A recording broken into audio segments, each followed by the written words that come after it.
సబిత గారికి ఎంత ఓపిక ఉంటుందో మీకు తెలుసు. భూదేవికి ఎంత ఓపిక ఉంటుందో సబితమ్మ గారికి అంత ఓపిక ఉంటుంది. ఒక సందర్భం నాకు బాగా గుర్తున్నది. ఈ బడంగ్పేట, జల్పల్లి, మీర్పేట, తుకుగూడ ఇక్కడ పెద్ద క్రిటికల్ సమస్య. కాంగ్రెస్లో ఉన్నటువంటి దగాకోరు, కబ్జాకోరు రాజ్యం సృష్టించిన సమస్య. ఆడ చెరువుల్ని వర్షాలు ఎక్కువ పడితే నీళ్ళు ఇడిస్తేనేమో కింద కొట్టుకపోతుంది, ఇడవకపోతేనేమో మీద కాలనీళ్ళు మునుగుతాయి. ఇక చూడు తంట ఎట్లుంటుందో, ముందు నుయ్యి వెనక గొయ్యి. అదంతా కాంగ్రెస్ రాజ్యం సృష్టించినటువంటి కథ. ఆడ పర్మిషన్లు ఇస్తే మరి దానికి తగిన బందోబస్తు చేయాలి కదా, చేయలే. సబిత గారు మొన్నటిసారి ఎమ్మెల్యే అయ్యేదాకా కూడా అట్లే ఉంటే 2 ఏళ్ల కింద 3 ఏళ్ల కింద భయంకరమైన వర్షాలు పడుతున్నాయి. ఆమె స్వయంగా ఆ వరదకు వెరవకుండా తిరిగి ఆ ఫోటోలు, వీడియోలు అన్ని తెచ్చి నాకు చూపెట్టి ఒక 1000 కోట్ల రూపాయలు మంజూరు చేసి నాలా డెవలప్మెంట్ ప్రోగ్రాం తీసుకున్నాం. మీ దగ్గర ఇప్పుడు ఆ ప్రాబ్లం పోయింది. అది సబిత గారు ఇచ్చిన కంట్రిబ్యూషన్. ఆ కాలనీలో వాళ్ళందరూ సబిత గారికి దండం పెట్టాలని నేను కోరుతా ఉన్నా. పెద్ద సమస్య తీరిపోయింది. ఇప్పుడు అటు వరద ముప్పు లేదు, ఇటు కింద కొట్టుకపోయే ముప్పు లేదు. 100 కోట్ల రూపాయలు తను స్వయంగా తెప్పించి ఆ నాలా మంచిగా చేయడమే కాకుండా దాన్ని సుందరీకరణ చేసి ఆ చెరువులను కూడా సుందరీకరణ చేసి అద్భుతంగా తీర్చిదిద్దినారు. అది వారు మీకు అందించినటువంటి సహాయం. ఇలా కందుకూరులో మెడికల్ కాలేజ్ వచ్చిందంటే జస్ట్ సబితా ఇంద్రారెడ్డి గారే కారణం, వేరే ఎవ్వరు కారణం కాదు. ఇక్కడ మా గణేష్ రెడ్డి, మా మిత్రులు కూడా ఉన్నారు ఆ ఏరియా నుంచి. సబిత గారు, రంజిత్ రెడ్డి గారు ఇద్దరు కూడా ఇక్కడ పెట్టాలని చెప్పి పట్టుబట్టి కందుకూరులో మంచి మెడికల్ కాలేజ్ తెచ్చిపెట్టినాం. ఆటోమేటిక్గా ఏమైందంటే అక్కడ 500 పడకల ఆసుపత్రి కూడా వస్తుంది. అక్కడ చుట్టుపక్కల ఉన్న ఏరియాస్ అన్నిటికి కూడా ఆ మెడికల్ కాలేజీ అటాచ్డ్ హాస్పిటల్ వస్తుంది. కాబట్టి మెడికల్ కాలేజీకి అటాచ్డ్గా పారామెడికల్ కోర్సెస్ కూడా వస్తాయి. నర్సింగ్ కాలేజ్ వస్తుంది, పారామెడికల్ కోర్సెస్ అవన్నీ కూడా వస్తాయి. అంటే కందుకూరు మంచి హబ్బు, మంచి సెంటర్ కాబోతూ ఉంది. దాన్ని దృష్టిలో పెట్టుకొని క్యాబినెట్ మీటింగ్ జరుగుతూ ఉంది. ఒక రోజు ఆమెకి ఎంత పట్టింపు ఉంటుంది ఆమె కాన్స్టిట్యున్సీ అంటే, మీటింగ్ జరుగుతూ ఉంటే మెట్రో రైల్ ఎక్స్టెన్షన్ గురించి మాట్లాడుతూ ఉన్నాం. సరే కొంత దూరం చేస్తే సరిపోద్ది కదా, అంత దూరం ఎందుకు అనుకొని మాట్లాడుతున్నాం.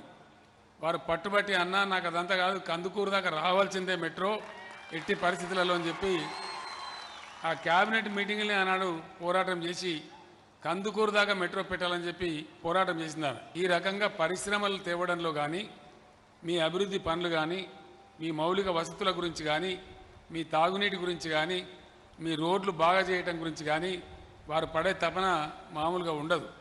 ఆమె నన్ను మంత్రిని అనుకోదు, ఒక సామాన్య కార్యకర్తను మహేశ్వరం నుంచి అనుకొని ఆమె గర్వం లేదు. నిగర్వి ఎప్పుడు కూడా గర్వం పడే మనిషి కాదు. చాలా హుందాతనంగా, గౌరవంగా, పద్ధతిగా ఉంటూ తన నియోజకవర్గాన్ని, హైదరాబాద్ నగరాన్ని మొత్తం అంతా కూడా బ్రహ్మాండంగా చేస్తారు. మెదడంతా కరగబెట్టి తెలంగాణ వచ్చినాడు కరెంటు లేదు, నీళ్లు లేవు, మంచినీళ్ళు లేవు, సాగునీళ్ళు లేవు, చేనేత కార్మికుల చావులు, రైతుల ఆత్మహత్యలు, ఊళ్ళలో ఉన్న పిల్లలంతా హైదరాబాద్ వచ్చి ఆటోలు నడుపుకున్నాడు. చాలా గందరగోళమైన పరిస్థితి ఉండే. ఎక్కడైతే ప్రాజెక్టులతో నీళ్ళు ఇస్తామో అక్కడ దానికి పన్ను లేదు. అన్ని రాష్ట్రాలలో ఉంటుంది ఇండియాలో, కానీ మన రాష్ట్రంలో లేదు. రెండవది 24 గంటలు ఉత్తమమైనటువంటి ఫ్రీ కరెంట్ ఇస్తూ ఉన్నాం. మూడవది రైతు బంధు. రైతు బంధు అనేది నిన్న ఆ దేశంలో మనం దాన్ని పుట్టించిందే కేసీఆర్, పుట్టించిందే బీఆర్ఎస్ గవర్నమెంట్. రైతు బంధు ఇస్తూ ఉన్నాం. అట్లనే ఎవరన్నా రైతు చనిపోతే 5 లక్షల రూపాయలు వారం లోపల వాళ్ళ ఇంటికి పంపుతూ ఉన్నాం. మీరు పండించిన వడ్లని, ధాన్యం అంతా కూడా ప్రభుత్వమే కొనుగోలు చేస్తూ ఉంది. దానికి మీకు డబ్బులు కూడా బ్యాంకులోకి వస్తూ ఉన్నాయి. ఇలా కాంగ్రెస్ వాళ్ళు మాట్లాడుతున్నారు. మాజీ పిసిసి అధ్యక్షుడు ఉత్తమ్ కుమార్ రెడ్డి గారు చెప్తున్నాడు, ఈ కేసీఆర్కి ఎక్కడ పని లేదు, ప్రజలు కట్టిన పన్నులన్నీ రైతు బంధు ఇచ్చి దుబారా చేస్తున్నాడు అని చెప్తున్నాడు.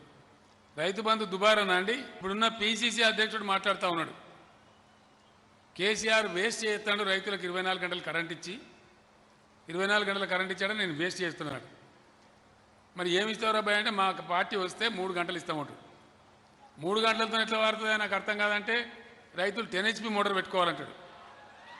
ఎవరి దగ్గర రైతు దగ్గర 10 HP మోటార్ ఉంటుందా? 3 HP ఉంటుంది, లేకపోతే 5 HP ఉంటుంది. ఇంకోటైనా తెలివి తక్కువతనం ఏంటంటే 3 HP మోటార్లు పెట్టాలి, 3 గంటలు ఇవ్వాలి, రాగానే అందరు వస్తాలి, ట్రాన్స్ఫార్మర్లు పటాకులు వెళ్ళినట్టు వెళ్తాయి. ఇక సబ్స్టేషన్లు ట్రాన్స్ఫారంగా సబ్స్టేషన్లు కూడా వెళ్ళిపోతాయి. ఉంటాయా? అంత లోడ్ తీసుకుంటాయా? ఓటు వట్టిగానే వేయద్దు, ఆగమాగం కావద్దు.